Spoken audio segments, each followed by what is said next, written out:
Hi everyone, I'm Julianne Now, and you're listening to the Lady Now Show, where I feature conscious conversations about health, life, love, cannabis, yoga, spirituality, women's empowerment, and so much more. I believe a holistic life starts from the inside and is reflected like a movie projector out into your outside world. This is also a space where it's like having your best friend answer all your questions while sharing her best insights all in one. I'm so happy to have you here. And if you want more free content, mentoring options, or just to reach out and say hi, head to my website at ladynow.com. You have a very beautiful, angelic, calming voice. Thank you. You do. I'm like, I really just want to listen to what you have to say. Oh, perfect. Yeah. And I'm like, what does she know? Because I want to know what she knows. Amazing. Wow. What a compliment. Thank you. Yeah. I love basing things on like feelings, and intuition. And like, yeah, I just love your voice. Thanks. I guess I've been practicing doing guided meditations and working with clients. And this seems to be the best register for the heart to kind of like calm down, but the mind to stay active. Also, I meditated before I got on this call to make sure that I would be in the right space. I really think that right there is the answer to like get into the right space before you, I don't want to say do everything, but do like certain things or some things. I did a podcast earlier today with another woman. She's in Los Angeles, and she teaches about consciousness and cannabis and some similar things to like what I'm doing here in Canada. And one of the things she said was, I just meditated before you called, so I can't wait to see what comes out. And I was like, oh, I love that, because I also take moments before I get on a call, whether it's a phone call or a podcast or anything, to just like get into that right space. It's like, well, I just trust that what I'm saying is, what needs to be said. And yeah, I haven't heard really many other people say that or do that. So maybe this is the universe telling us, like, you need to teach more people to do this before they talk to other people. Yeah, conscious conversation. Yes. And I find that mindfulness allows for an extra layer of compassionate communication. Yes. So in our presence, we're not just babbling, and we won't accidentally hurt people's feelings, Yes. That happens. So beautiful. So you have a business called Spirited Roots. That's how it's said, correct? Yep. Awesome. So what is your philosophy and vision with Spirited Roots? And maybe just, for anyone who hasn't met you or doesn't know your business, just kind of a background on how did Spirited Roots come to be? How did you choose the name? What kind of feelings were brought up and assurances, I guess, were put together to really create your vision and the philosophy that you hold? So about 10 years ago, I was sitting in my roommate's bedroom. She was working on her thesis, and I was just sitting on the floor trying to think of something I wanted to do, because I didn't really I loved my job at the time, but I didn't really like it, if that makes any sense. Yeah, no, I totally understand. I was saying that to someone earlier. I was like, I was a preschool teacher, and I was like, I just don't think I want to do this forever. Like, I did actually love what I was doing, but I just knew, like, this isn't it. Yeah. And I sat on the computer and I made my first Facebook group, and I called it Spirited Roots, because my other job in life is I'm an arborist. So I work with trees, pruning trees, removing trees. And so I've always had a very close relationship with trees. And I wanted to convey the essence of what a tree does, which is, reaches to the sky and remains really grounded and rooted on the planet at the same time. And so Spirited Roots just became the name. And I've thought about changing it, to be honest, a few times, but I can never actually do it because it's what I do. It is Spirited Roots. It's becoming elevated and remaining grounded and realistic and connected to the real world. So my philosophy essentially is that I'm driven to inspire individuals to save themselves through right relationship with their internal nature. Oh, that just made me teary. I'm like, can you write that down, that sentence, and send it to me? Yeah, for sure. Oh my gosh. I will come back to this moment. Okay. And explain more about like what that sentence holds extra meaning for me.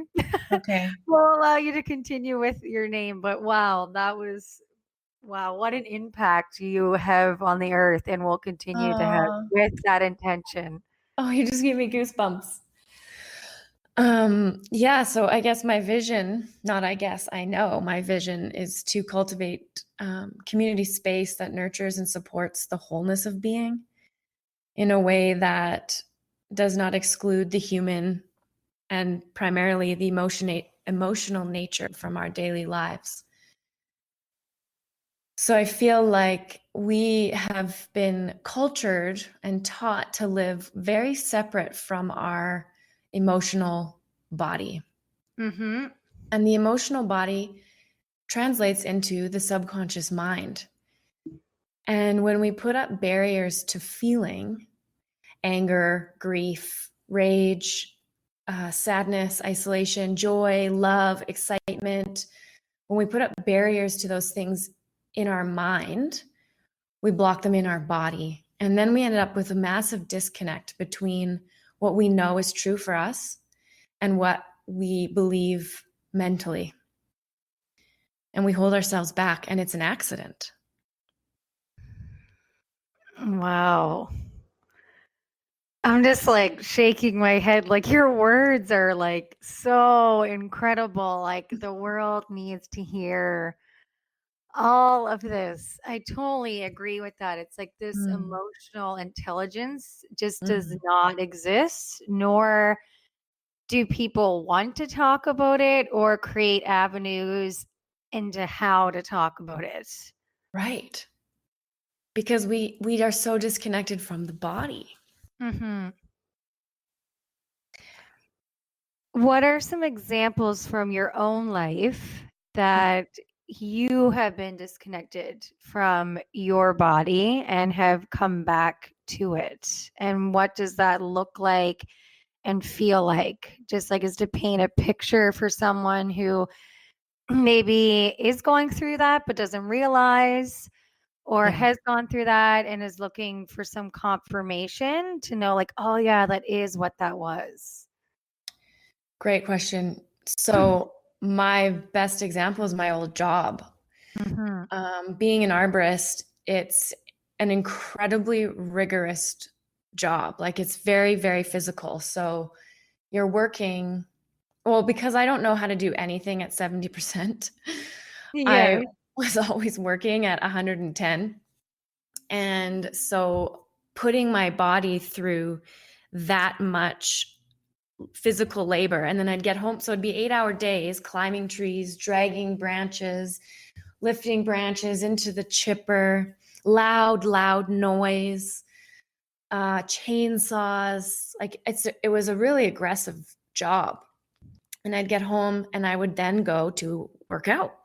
I'd either go to CrossFit or I'd go for a big jog. And so what I was doing was I was trying to feel my body, and exerting my muscles to that degree allowed me to feel something. So I could feel successful at the end of the day because my body hurt. I'd feel good because the next day my muscles were sore. And it is good. Physical activity is absolutely essential, but I was taking it to the extreme. And using my body to the degree that I was actually reinforcing a level of denial. I'd be so tired that I wouldn't feel my grief. I'd be so tired that I wouldn't feel the emotional impact of some of the language used on the work trucks, of course, because it's a primarily male-dominated industry. So I wouldn't feel the impact of some of the language, and it enabled me to just kind of shut down all of the doors on the inside of my body so that I could survive. So I was very much living in survival mode all of the time. And I finally got to this place where I was like, you know what? Like, what am I doing? I can't maintain a relationship. I end up quitting my jobs after 2 years. You know, I don't always know what I want to eat. And so I started to question why I felt so disconnected from my body when all I was doing was using my body. And then I started to meditate, and I started to be of service for other people. And then curiosity kind of brought me inward because I was very unsatisfied.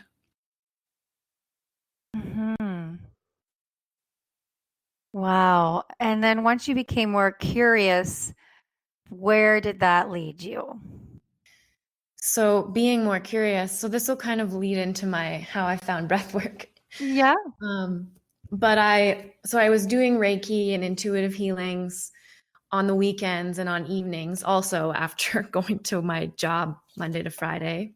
Yeah. I'm like, preach, sister, because I know what that is like.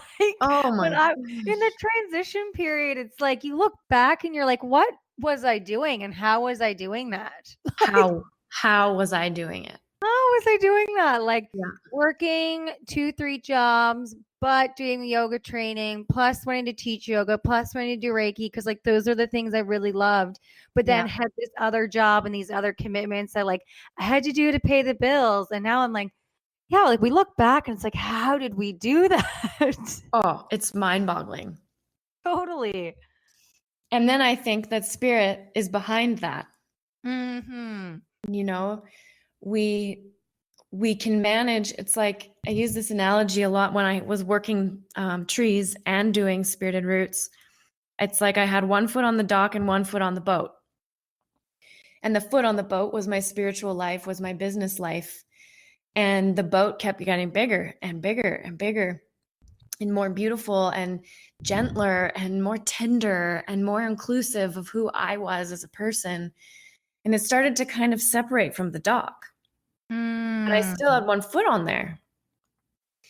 And so as my two lives became more differentiated from each other, it became impossible to sustain one foot in both worlds. And then I had to make a choice. But for a long time, for let's say like 9 years, I did both worlds. That's a long time for your soul. Yeah. For me, like I've never done a breathwork class in the same capacity as that you teach or that you do. I know people that do like go to California and all over for breathwork training and experiences. And I almost went to one, and then the timing of it, I ended up having to cancel. So there's been times like I've almost gotten to do breath work in that way, but haven't actually gotten to go. So what is breath work, and how is that different than meditating or just breathing before a yoga class? What does that mean? So this particular breath work that I teach is a 3-part pranayama breath. So it's a breath into the belly, the chest, and out the mouth, and it's all done through the mouth. So, I mean, when we prepare for yoga, and I'm not a yoga teacher, but my understanding is that we breathe in through the nose, and the nose breath stimulates the parasympathetic nervous system, whereas breath in through the mouth stimulates the sympathetic nervous system. So breath work is a somatic healing experience that stimulates the fight, flight, freeze, or faint response in the body. Mm-hmm. And we do that on purpose so that you can re-experience your edge, your boundary, and you can push through it. That sounds incredible. I'm thinking like for people with, PTSD, like my partner is a veteran and he has a company and business that helps veterans with PTSD. And I'm just thinking like, that's what they need. Like they need that help in the parasympathetic system. And that would be incredible for them. It is. It's amazing for trauma and Mm-hmm. PTSD. And to be honest, that is one of the reasons why I got into it. So I like to call it, so we stimulate the sympathetic nervous system, and then at the end, we just rest, Shavasana, for about 15 minutes. And I like to call that the parasympathetic playground. Because in that rest state, you feel, I just get goosebumps every time I talk about how it feels at the end, because you feel oxygen riding every single blood cell in your body. And you can feel what is unequivocally you. There's no second guessing who you are at the end of this experience. And how long does a session usually last for? Is it like 30 minutes, an hour? How long is a session? Yeah. The healing, like if you want to do a breathwork healing, it's a 25-minute set. Okay. So we do the breath for 25 minutes. So, I mean, typically I'll do a grounding exercise first, then we breathe for 25 minutes, and then we rest for 15. But like when I'm doing it in my living room in the afternoon, I just lay down and do 25 minutes. That with 25 minutes, you drop into your emotional body and you heal, you process, and you move trauma out of the body without having to cognitively relive the experience, which is why it works so well for trauma and PTSD.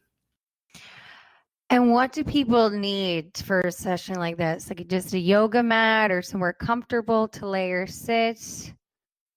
So we do it laying down with, ideally with nothing under your head.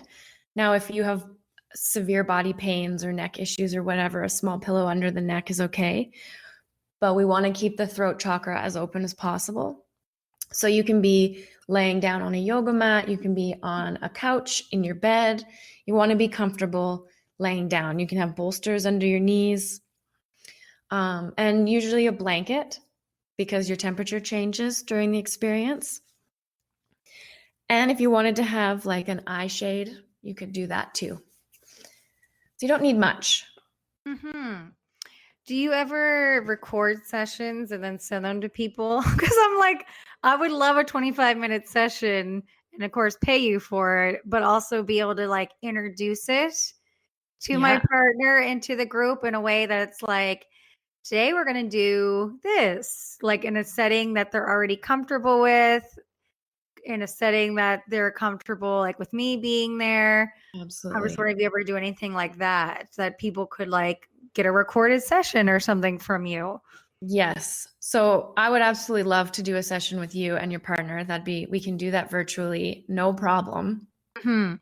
And then I do record them. So I can email you a recording of a breathwork healing. We could even set up a time with your class, your people, where we're all in the room. I'm on the computer, you plug me into a speaker, and we do a class. Oh, that'd be so great because Yeah. I combined at our grand opening, I did 30 minutes of yin yoga / yoga nidra. Oh, amazing. So they were already in like that space. And then I had a friend come in and she did like the huge real crystals singing bowls that correspond with each chakra for 30 minutes. Awesome. And it was just this like, everyone's like, whoa, like I'm pretty sure I went to like different conscious states like 3 or 4 different times. Like, so I think it'd just be really cool to like combine to things like that, or a session where they're already coming for yoga, to also be like, let's get into this chill state. Now let's do the breath work kind of thing. Absolutely. That is something I will think about and get back to you with. Awesome. And everyone listening to this, I love that you can do it virtually. So people can contact you and book with you. It's such a great tool that you don't have to be in person. Yeah, exactly. How did you know as a student that you wanted to be a teacher? Because I had been doing my healing work for a number of years. I'd been wanting to have a group offering. And I couldn't figure out how to take my intuitive healing, because my intuitive healing is a very personal experience. Yes. How to get it into a group format. And I came across a woman named Erin Telford. And I started to study with her. And then I got certified, and I immediately brought breathwork to my yoga community. And I said, I have to try this. We have to try this. And they were like, great, no problem. So we tried it. And the first day that I taught, about halfway through, I remember, I'll never forget, my entire spine lit up. Like, I love it. If I were to imagine what a unicorn horn would feel like when it lit up, if they even do, like, that's what my spine felt like. And it was just pure light, and it radiated out in all directions of my being. And it was like I was standing on an ocean, and the sky opened up above me. And I just knew, like, there was no second guessing that I had to do this, and I could offer it to groups. Oh, I love that, because that's like really teaching from passion and a sense of presence. And I was talking to one of my friends earlier today about how people have this feeling of like, there's so many yoga teachers, that there's so many this and that, and you after a while you don't know who to go to, or you don't know if you should be a teacher, etc. And I'm like, well, for me, I always found with yoga teachers, like, yes, sometimes I went to a class and felt like, yeah, I did. I connected my breath to movement. It was good. And other times you go to those classes where like the teacher is just so happy to be teaching yoga and to say all the things she wants to say, and like it's just with you. And it's like, that's the difference, whether there's one teacher or 10,000 teachers. It's like you're going to go to the ones that there's that feeling. And that's how you also want to be a teacher, is you want to spread that feeling that you feel. Yeah, exactly. Yeah, it's go ahead. I want people to feel how I feel now. Yeah. Yeah, that's exactly it. Like, that's what first led me to yoga. Like, I'm from a small town and we never had yoga, so I didn't know what it was till I was in college. And one of my friends is like, why don't you go to a yoga class? Why haven't you ever tried yoga? And I'm like, well, where I'm from, I don't even know what that word is. So I'm not sure. And then I went to one class, and it wasn't like my best class ever or anything like that. But I remember leaving the class thinking, I have never looked at the trees like this before. Yeah. Like, look at each individual leaf, and just like was so present, and was just like floating to my car, and all the things that weren't supposed to be in my life. I'm like, I guess I'll just get rid of them. Like, everything was just the answer's already there. Like, why would I keep pushing for this and that? Like, it was just hilarious how, like, within a short period of time, like, my life started to change, because you're just so much more connected to you and your soul and your spirit. And that's really what we're all trying to come back to. Exactly. Your intuitive healing. So what is that like? That's like your second offering, right? On your website, I was noticing. Yeah. Mm-hmm. So the intuitive healing is a yin experience. And human beings we're narrative creatures, and we learn from story, and we share through story, and remember through story. And so intuitive healing is a gentle narrative journey through your energy centers or your chakras to identify and release what is no longer serving you. So it's a mix of Reiki, channeling. I use my intuition, my clairvoyance, and I do some energetic clearing. So it's a meditative experience for the individual. And these sessions are effective in calming the nervous system, activating the subtle body, and typically are great for leaving you feeling grounded, peaceful, and clear. Artists really respond to this work. So it's gentle, and it can totally be done virtually as well. I like that because it's so like much together in one session, but it's all just about getting in tune. So you can really just read the person more clearly. Yeah. Mm-hmm. Exactly. So that's what it is. I read the energy body of the person. And so I'll use the chakra system, but I'll also use joints as connection points, because our joints typically hold all kinds of our stories as well. Mm-hmm. Yeah. And past lives can come up in those sessions, and old traumas can come up, and so through the use of story, and sometimes I don't actually share the story if I feel like it would be too regressive or re-traumatizing. So I'll keep it to myself, and I'll just move and work with the energy that's present. Yes. Yeah. So it's really about wherever the person is. I also wanted to ask you, for anyone who doesn't know what a shaman is or what that means, or, in this woo-woo world we live in, I love the woo-woo stuff, but like sometimes words can get overused and misinterpreted. So for you, what does a shaman mean? And is there a process to become a shaman, or is a lot of it intuitively developed? What is like your interpretation of that? Great question, and super relevant right now. Because I no longer use the term shaman because of cultural appropriation and my relationship with my ancestors and my heritage. So I'm of a Celtic descent, and so druidry, I mean, they were magicians and witches of their own kind.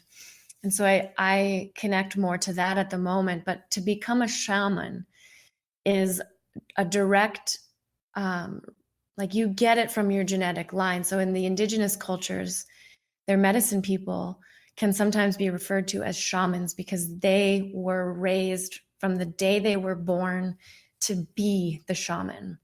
All of their education and all of their experiences were specifically directed to that experience. And so in our world now, Westerners can go and we can study with shamans from a variety of cultures. And so we can go and we can study with Peruvian shamans, we can study with First Nations shamans, Canadian First Nations, American First Nations, and we can become shamanic practitioners. So shamanic practitioner is somebody who is quite skilled and authentically educated by a shaman, but is not of indigenous descent. That's like the best way I've ever heard it explained. So thank you. Yeah. Oh, it's great. Thank you very much. Yeah. And so I personally, when I take great reverence and caution when using the word shaman, because that is like a otherworldly ordained title.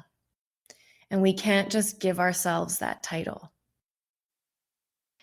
That is great, because I find so many people, like I said, like just overuse a word, and then it's misinterpreted about what this word means, or you think you can trust this word, and then someone without the same intentions and actions to back up that intention is now using this word. And yeah, it's just so important to really be clear on what it means and what people can look for and what that feels like, so you don't end up, being in maybe not so good situation, or thinking you're going to get healing or an experience from someone, and it doesn't quite go the same way. I feel like, no, go ahead.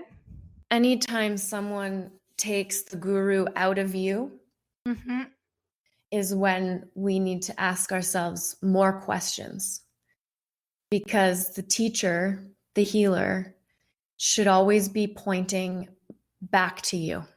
The work always needs to come back to your body, your heart, and your truth.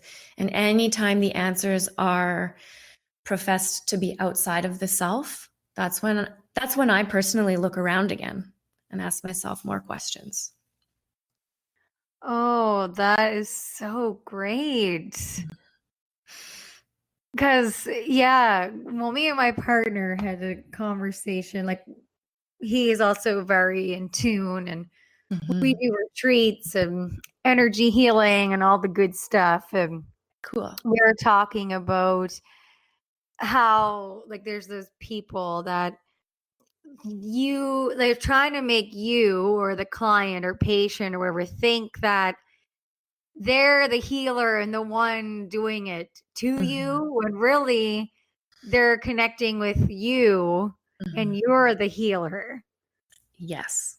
And we were just having a big conversation about this like 2 days ago. So hearing you say that just is kind of like the universe being like, yes, that is exactly what it is. Like that they aren't the guru, like they're someone that is holding space and knowledge to a certain level, but is connecting with you to read, and you can also feel and interpret, and things aren't going to happen to you on an energetic level that you aren't ready for, because you can always say yes or no to them because you are the healer. And that's another misconception out there in the world is, well, I need to do exactly every single thing that person's doing because they're the healer and they know. And it's like, no, actually it's you. What do you need? How does this feel to you? It's all a very like individual experience in a sense. Absolutely.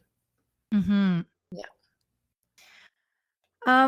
Do you find like being in, I want to say like your field of work or in your career, just the space that you're in, what are the most common things that you hear or find from people that are coming to you? Maybe it's like your ideal client that you're looking for, or it could be someone, like I said, with trauma. Maybe that's more of a group that comes to you. Or what do you find that's like really common in the field that you're in that you work with?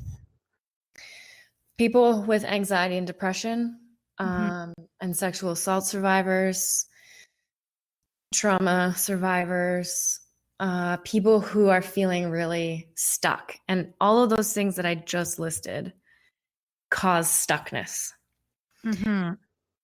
When we're grasping onto our anxiety because we don't understand it, and when we're grasping onto depression because we don't understand it and we don't allow it, with depression, we judge the stillness and we judge the halt and the panic and the isolation, and we judge it and we decide that it's bad and it's wrong and that no one else is feeling like this and why me?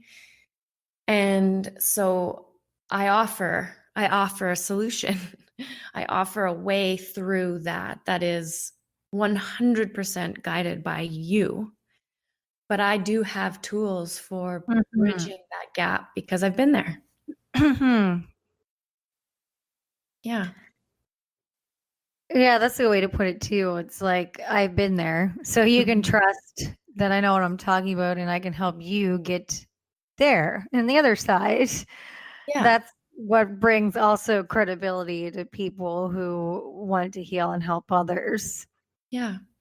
And it's also people who've been in the yoga community for a long time, who are eating right, who are meeting all of the criteria for having a happy, healthy life, but can't maintain a relationship or can't seem to really feel alive. And they want to be surprised by life, but everything's getting quite boring. And so that's when we start to address the underlying belief systems that are holding us back.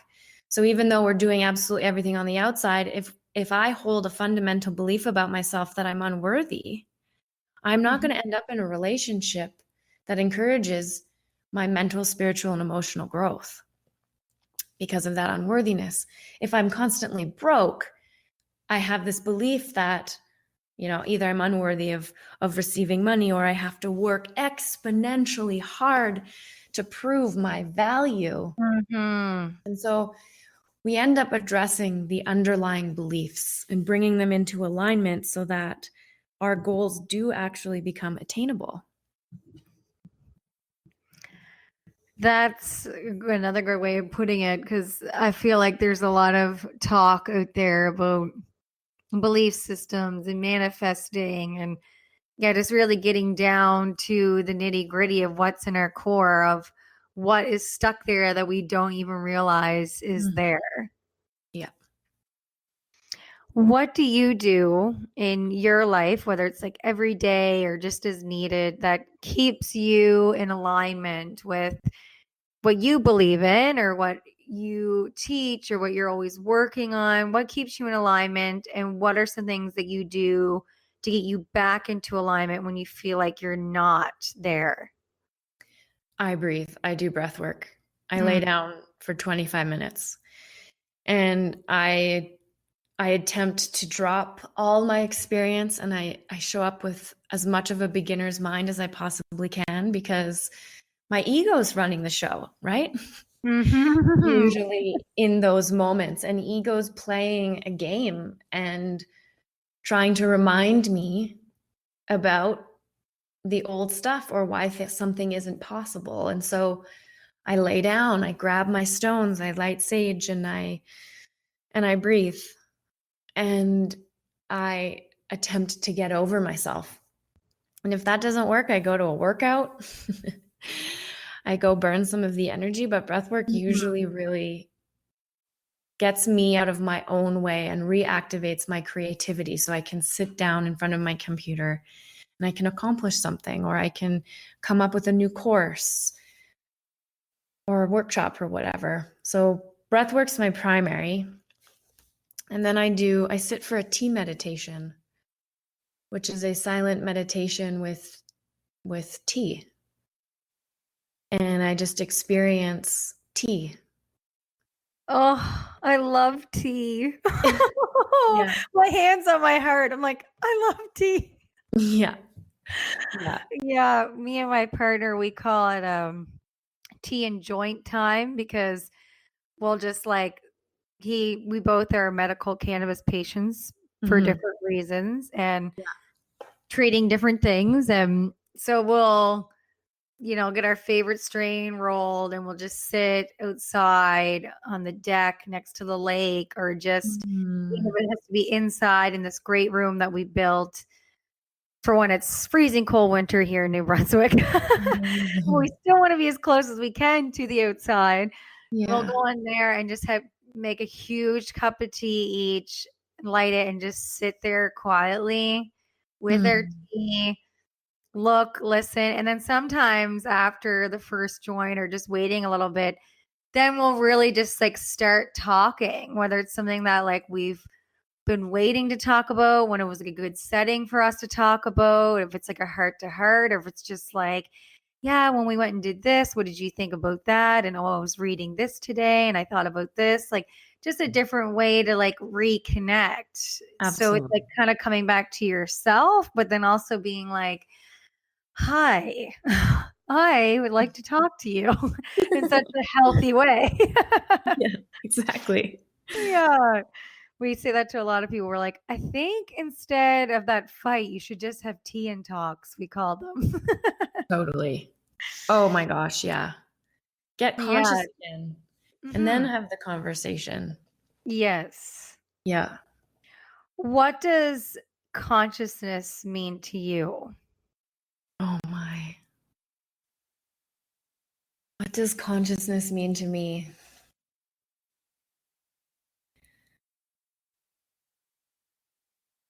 I know it's Conscious, such a big word. yeah. I think so. I think consciousness, I feel consciousness is a relationship. And to the degree of which you are willing to connect to your own or to the universal consciousness Yes. is the degree of which you will experience wholeness. And consciousness isn't the absence of the human experience. Consciousness includes the body, it includes especially the emotions, it includes tears and laughter, and it includes everything. There's no differentiation in consciousness. And I feel it to be radically accepting of the present. Yes. Again, that's something else. And I'm like, you need to write this down. And I feel like you need to write a book that's called How to Get Over Yourself. Okay, I'm going to write that down. Like, that's what I really feel. Like, when you were talking, I was like, okay, that should be her book title, How to Get Over Yourself. And in there, there's that definition of consciousness, and then your breath work and all the ways that you know on how to teach people and that you using yourself on how to get over yourself.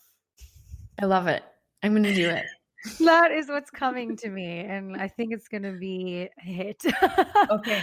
I'm like, I really, because it's kind of like, it's so true, but then it also has that pun and funniness to it that Yeah. like makes it really welcoming, like how to get over yourself. It's funny, but it's actually so true. Like that really is the answer to every worry or obsessive or irrational thing that any of us are doing is just if we could get over ourselves. There you go. Yeah.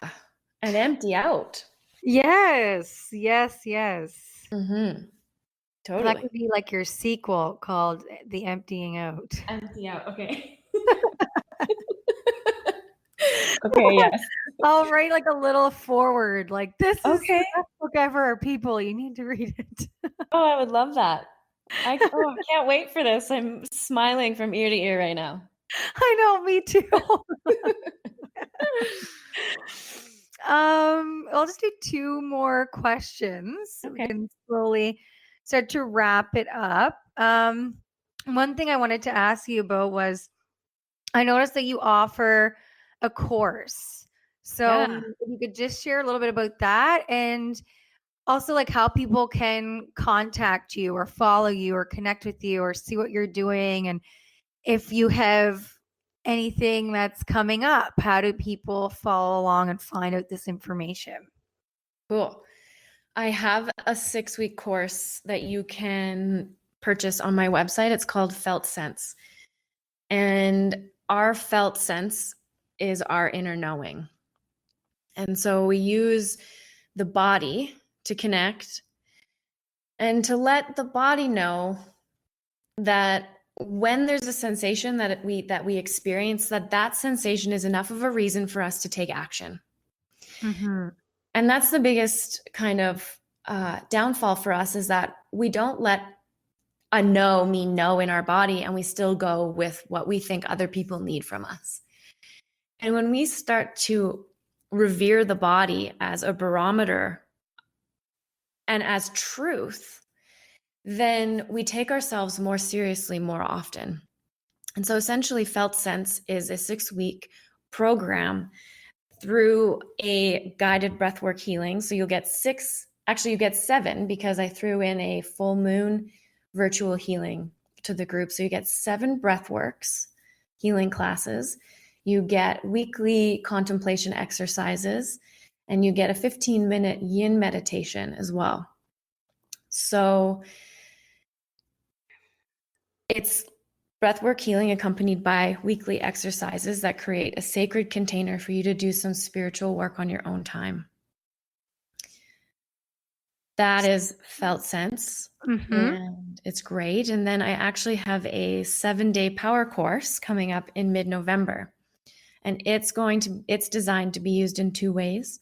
1, as a support between healing sessions with me, or 2, as a catapult during times of transition. Because we're so accustomed to being comfortable, when we actually start to initiate change and progress into our lives, we actually do begin to get uncomfortable because the earth below us starts to shake and starts to move. And what happens when we get even the slightest bit uncomfortable is that we reach back for something that we used to know. We reach back to something that we understand. And we accidentally set ourselves back. And so this 7-day power course will support you in staying true to your vision and grounded in your truth.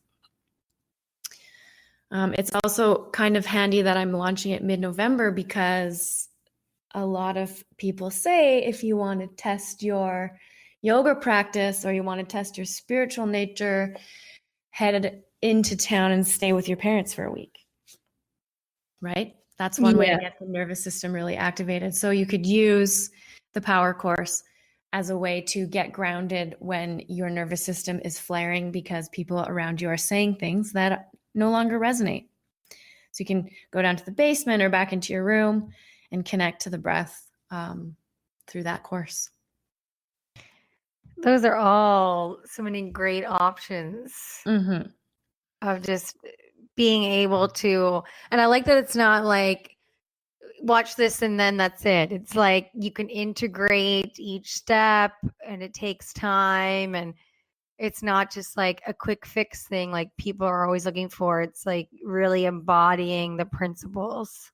Exactly. So that you can move forward being the change that you want to see in the world. Yes.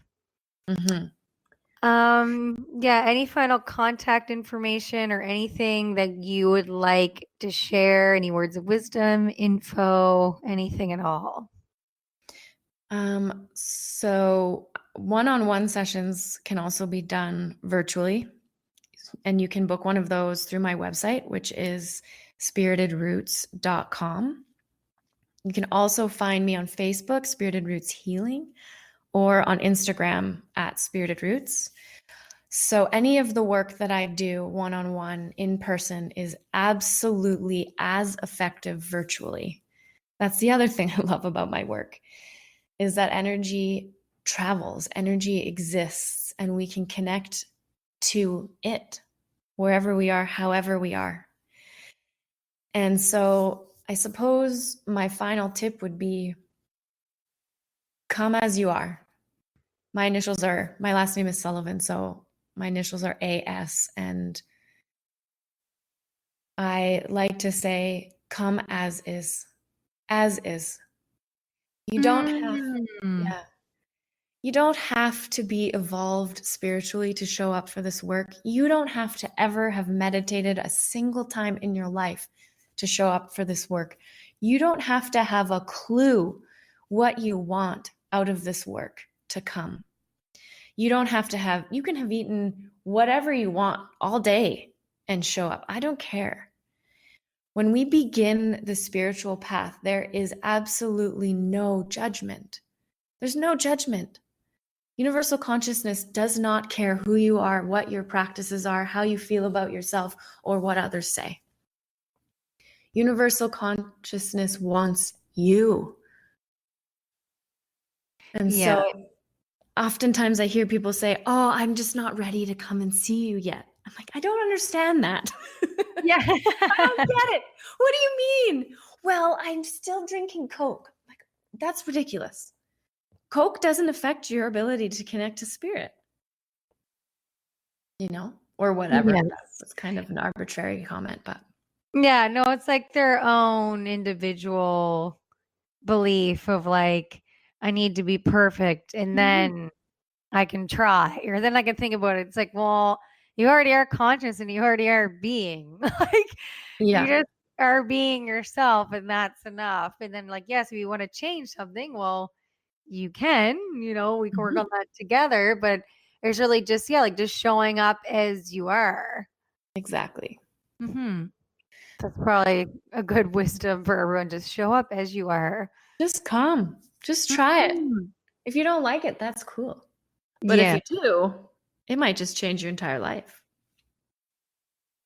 I totally agree with all that. So thank you so much for talking with me today. And I'm looking forward to connecting further as well.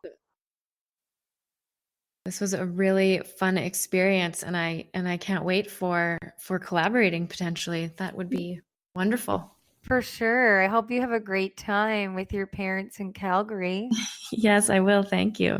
You're welcome. I'll talk to you again soon, and thank you so much. You're welcome. Thank you. Bye. Bye.